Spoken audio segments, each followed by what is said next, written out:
Astro సిండికేట్లో మీ personal and business promotions కోసం కింది నెంబర్కు కాంటాక్ట్ చేయండి.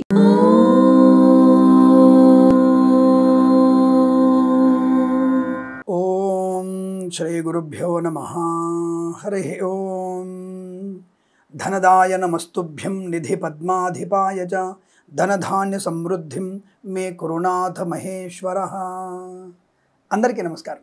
వారం వారం షేర్ మార్కెట్ సమాచారంలో భాగంగా ఏప్రిల్ 14వ తేదీ నుంచి 18వ తేదీ వరకు ఉన్నటువంటి షేర్ మార్కెట్ యొక్క ఒక రూపం ఎంత ఉండబోతోంది, ఏ షేర్స్ లాభాలు పొందుకునే అవకాశం ఉంది, కొత్తగా వచ్చేటువంటి షేర్స్లలో అంటే కొత్తగా మనకి సెన్సెక్స్లోకి నిఫ్టీలోకి వస్తున్నటువంటి కొత్తగా కంపెనీల వల్ల షేర్స్ కొంటే మంచిదని అడిగితే తప్పకుండా మీరు ఈ యొక్క నిఫ్టీలోకి లేదంటే షేర్స్లోకి సెన్సెక్స్లోకి వస్తున్నటువంటి షేర్ మార్కెట్లోకి ప్రవేశిస్తున్నటువంటి కొత్త కంపెనీల యొక్క షేర్స్ కొనుగోలు చేయడం మంచిది. లాభమే ఉంటుంది, ఎట్టిపది లాభమే ఉంటుంది, మీకు దాని అనుమానమే అక్కర్లేదు. కాకపోతే అది కొంతకాలం తర్వాత దాని యొక్క పనితీరును బట్టి సెంటిమెంట్ను బట్టి ఒడిదుడుకులు ఉండే అవకాశం ఉంటుంది. కానీ కొత్తగా వచ్చినటువంటి షేర్స్ ఈ వారంలో మీరు కొనుగోలు చేయవచ్చును. దానికంటే ముందు ఇది సూచక సమాచారం అన్న విషయాన్ని గుర్తుపెట్టుకోండి. ఈ 4 రోజులు ఉన్నటువంటి కుజుడు ధనాధిపతి అయినటువంటి మహానుభావుడు శుక్రుడి యొక్క మరియు రవిగ్రహం యొక్క శనిగ్రహం యొక్క పరిణామాలు అలాగే చంద్రుని యొక్క స్థితి గతిని బట్టి మనము షేర్ మార్కెట్ సమాచారం నేను లోపలికి వెళ్ళి ఈ ట్రేడింగ్లో ఇది పైకి వెళ్తుంది ఇది కిందికి వెళ్తుంది అని చెప్పడానికి కుదరదు. నాకు ముఖ్యమైనటువంటి షేర్స్లు కొనుగోలు చేయాలా వద్దా అన్నటువంటి విషయాన్ని పరిజ్ఞానం కొరకు ఆ రోజు ఉన్నటువంటి గురు కుజ శని చంద్రుల యొక్క ప్రభావం చేత మీకు ఏ షేర్స్ లాభాలు ఉంటాయి, సెన్సెక్స్ ఎంతలో ఉంటుంది, నిఫ్టీ ఎంతలో ఉంటుంది అన్న విషయాన్ని మీకు చేరువ చేసే ప్రయత్నం. ఇంకా నేను 2-3 ఏళ్ళు పోయిన తర్వాత నిజంగానే షేర్ మార్కెట్లోకి నేను కూడా వెళ్ళి కొన్ని ఉంటాయి, యాప్స్ ఉంటాయి, వాటిలోకి వెళ్ళి నేను కూడా తెలుసుకొని జాగ్రత్తగా నేను అందులో పెట్టుబడి పెడుతూ తెలుసుకొని ఈ యొక్క పూర్తి స్థాయి ఇన్ఫర్మేషన్ మీకు ఇచ్చే ప్రయత్నం చేస్తాను.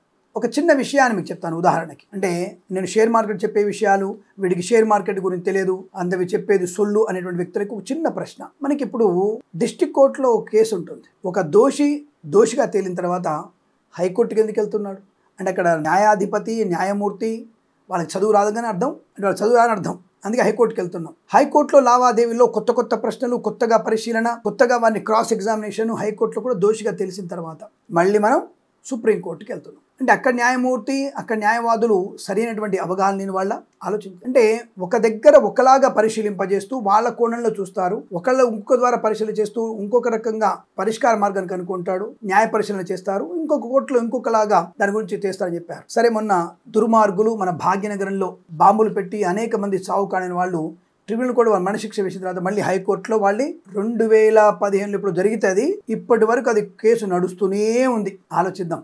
అంటే వాళ్ళ కోసం మనం డబ్బులు ఖర్చు పెట్టాలి, వాళ్ళ కోసం మనం జైల్లో వాళ్ళకి అన్నం పెట్టాలి, కొన్ని 100 మందిని అభాగ్యుల్ని చేసి 100 మందిని వాళ్ళని చంపేసి అటువంటి వ్యక్తుల్ని మనం రూమ్లలో కూర్చోబెట్టి భోజనాలు పెడుతున్నాం. అటువంటి దౌర్భాగ్యం మనం వాళ్ళ గురించి మాట్లాడడం. మనం ఒక విషయ పరిశోధన గురించి నేను చేస్తున్నప్పుడు ఈ రోజున కుజుడు బాగా ఉన్నాడు, టీసీఎస్ ఈ టా నక్షత్రం మఖా నక్షత్రం అవుతుంది. ఈ నక్షత్రానికి కుజుడు ఇక్కడ ఈ స్థలంలో ఉన్నాడు కాబట్టి లాభం ఉంది, ఈ యొక్క శని ఇక్కడ ఉన్నాడు కాబట్టి లాభం ఉంది, చంద్రుడి వల్ల ఈ రోజు అనుకూలంగా ఉంది నష్టం ఉంది అని చెప్పి ప్రయత్నం చేస్తున్న నన్ను వేలు పెట్టి క్వశ్చన్ మార్క్ లాగా చూసేటువంటి వ్యక్తుల్ని ఏమనాలో నాకు అర్థం కావట్లా. మనకి కావాల్సిన ధనమే. ధనం వచ్చినప్పుడు ధర్మకార్యం చేయడం కోసం నేను చేసే ప్రయత్నం ఇది. ఈ విషయాన్ని తెలుసుకొని మీకు నచ్చితే తప్పకుండా ఇందులో పెట్టుబడి పెట్టండి. మీ విషయ పరిజ్ఞానాన్ని, మీ యొక్క సమయస్ఫూర్తిని, మీ పెద్దల సూచనలు సలహాలు తప్పకుండా తీసుకోవాలి మీరు అనే విషయాన్ని తెలియజేసుకుంటూ ఇక్కడ చెప్పే సమాచారం నేను ఒక రకంగా చూస్తున్నాను, దానివల్ల లోకహితము కలుగుతుంది, సమాజం ఆర్థికంగా బాగుపడాలనే భావనతో చెప్తున్నాను. ఆ విషయాన్ని ముందుగా మీరు గమనిస్తూ నేను సూచనలుగా మీరు పాటించగలిగితే మంచి ప్రయోజనాన్ని పొందుకోవచ్చును. ఈ వారంలో మనము నాకు తెలిసి 14వ తేదీ 18వ తేదీ మేబీ రాజ్యాంగ నిర్మాతల్లో ఒకరైనటువంటి బిఆర్ అంబేద్కర్ గారి జయంతి ఒకరోజు రావడం, తర్వాత మనకి గుడ్ ఫ్రైడే కూడా సెలవు ప్రకటిస్తారేమో తెలియదు. మనకి ఈ 14, 18 సెలవు ప్రకటిస్తే ఇంకా 3 రోజులే కూర్చుంచుకుపోతుంది షేర్ మార్కెట్. మరి ఎలా ఉంటుందో తెలియదు మనకి. మేబీ అలాంటి సెలవులు ఉంటే మాత్రం మిగతా రోజుల్లో తీసుకోండి, సెలవు లేకపోతే నేను చెప్పేవి అనుకూలంగా మారే అవకాశం కనబడుతోంది. ఆ విషయాన్ని గుర్తుపెట్టుకోండి. సెన్సెక్స్ ఎంతవరకు నిలబడవచ్చును? మన గత వారంలో దాదాపుగా 75,93 వరకు వెళ్ళింది సెన్సెక్స్. మనం కూడా దరిదాపులు దగ్గరలో చెప్పాం మనం కూడా. అలాగే ఈ వారంలో ఎంతవరకు ఉంటుంది సెన్సెక్స్ యొక్క స్థాయి ఎంతవరకు ఉంటుంది అని అడిగినట్టయితే 75,000 నుంచి ప్రారంభమై 77,143 పాయింట్స్ వరకు చేరుతుంది. నికరంగా 76,500 వరకు స్థిరంగా ఉండగలిగే అవకాశం కనపడుతోంది సెన్సెక్స్. ఇక మరి నిఫ్టీ 50 ఎలా ఉండబోతోంది అని అడిగితే 29,873 వరకు అది స్థిరంగా ఉండే అవకాశం కనపడుతోంది. కాబట్టి మనకి తప్పకుండా చైనా వాడి యొక్క ప్రాబల్యం కానీ, ట్రంప్ యుఎస్ ప్రాబల్యం కానీ మన మీద ఉన్న అది చైనాకి ఉన్నటువంటి ఇబ్బందికర వాతావరణం మనకి లాభం చేకూరే అవకాశం ఉంటుంది. ఆ మధ్య మనం 10 లక్షల కోట్లు షేర్ మార్కెట్ కోల్పోయినప్పుడు మీకు తెలుసో తెలియదు దాదాపు 7 కంపెనీల షేర్లు చాలా లాభపడ్డాయి. గుర్తుపెట్టుకోండి.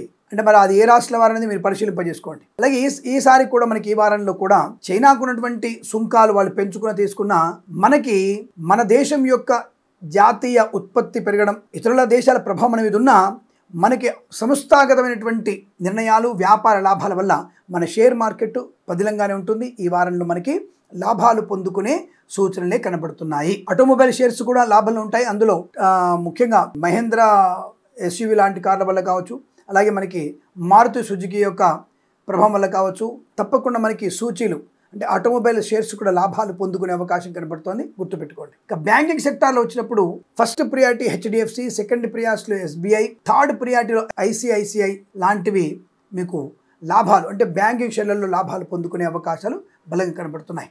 ఇక టెక్ సొల్యూషన్స్ అంటే సాఫ్ట్వేర్ సంబంధమైనటువంటి షేర్లు ఏవి బాగున్నాయి? టీసీఎస్ నెంబర్ 1 స్థానంలో ఉంది. సెకండ్ స్థానంలో మనకి మహేంద్ర టెక్ సొల్యూషన్స్ ఉన్నారు. థర్డ్ ప్రియారిటీలో మనకి హెచ్సిఎల్ లాంటి కంపెనీ మీకు ముందుకు వెళ్ళే అవకాశం ఉంటుంది. ఇక ఫోర్త్ ప్రియారిటీలో ఇన్ఫోసిస్ కనబడుతోంది. బట్ ఏదైనా ఈ 4 షేర్స్ మీరు కొనుగోలు చేయవచ్చును, లాభాలు పొందుకునే అవకాశాలు బలంగా కనబడుతున్నాయి. ఈ ఐటీ షేర్లలో 5G 5th జనరేషన్ని అడాప్ట్ చేసుకునేటువంటి విషయంలో తప్పకుండా టీసీఎస్, మహేంద్ర టెక్ 2 పోటానుపోటీగా మంచి లాభాలు పొందుకునే అవకాశం కనబడుతోంది. కాబట్టి మీరు తప్పకుండా అందులో పెట్టుబడులు పెట్టవచ్చు, లాభాలు పొందుకోవచ్చును. ఈ వారంలో కొద్దిగా గోల్డ్ సమయటువంటి బంగారపు ధరలు కూడా మనకి నిజంగానే 1,00,000కు చేరుకునే అవకాశం కూడా ఉంటుంది. తులం బంగారం 1,00,000కు చేరుకునే అవకాశం ఉంది. బట్ నేను ఓవరాల్గా పరిశీలించినప్పుడు బుధ గురువారాల్లో 99,000కి తులం బంగారం అంటే మేలిమి బంగారం 99,000కు చేరుకునే అవకాశం ఉంది. మరి ఈ విషయంలో మీరు జాగ్రత్త పడుతూ ముందునే కొనుక్కునే ప్రయత్నం చేస్తే మంచిది. ఎంతకున్నా తులం బంగారం 5 తులాలు కొంటాం, 10 తులాలు కొంటాం, 10,000 మిగుల్చుకోగలుగుతాం. అంతకంటే మిగుల్చుకునే అవకాశం లేదు. కేజీ బంగారం కొన్న వాళ్ళకి లాభం పొందుకునే అవకాశం ఉంటుంది. కానీ 99,000కి తులం అంటే 10 గ్రాముల మేలిమి బంగారం 99,000కి చేరుకునేటువంటి అవకాశం కనబడుతోంది. ఆ విషయాన్ని దృష్టిలో పెట్టుకొని బంగారం కొనుగోళ్లు చేయగలిగితే చాలా మంచిదన్న విషయాన్ని గుర్తుపెట్టుకోండి. ఫార్మా సంబంధించిన షేర్లకు వస్తే అరోబిందో ఫార్మా తప్ప మిగతా ఫార్మా సంబంధించిన షేర్స్ కొనుగోలు చేస్తే మంచిది. అరోబిందో ఫార్మాకి మాత్రం పెద్దగా అనుకూలవంతమైనటువంటి ఆర్థిక వ్యవస్థ కనిపించట్లేదు. వాటి షేర్స్ కూడా డౌన్ ఫాల్ అయ్యే అవకాశం కనబడుతోంది. బట్ మిగతా షేర్స్ మీరు కొనుగోలు చేస్తే మంచి సానుకూలవంతమైన శుభయోగాలు పొందుకోవచ్చు. ఇది ఈనాటి మనకి షేర్ మార్కెట్ సమాచారం. తప్పకుండా మీ జాగ్రత్తల్ని పాటిస్తూ పెద్దవారి సలహాలు సూచనలు తీసుకుంటూ నేను చెప్పినటువంటి జ్యోతిష్య పరిగణ విషయాల్ని అవగాహన చేసుకుంటూ షేర్ మార్కెట్లో మీరు వృద్ధి పొందాలని, ధనధాన్య వృద్ధి పొందాలని కోరుకుంటూ సర్వేజన సుఖినో భవంతు. ప్రేమతో మీ కిరణ్ శర్మ.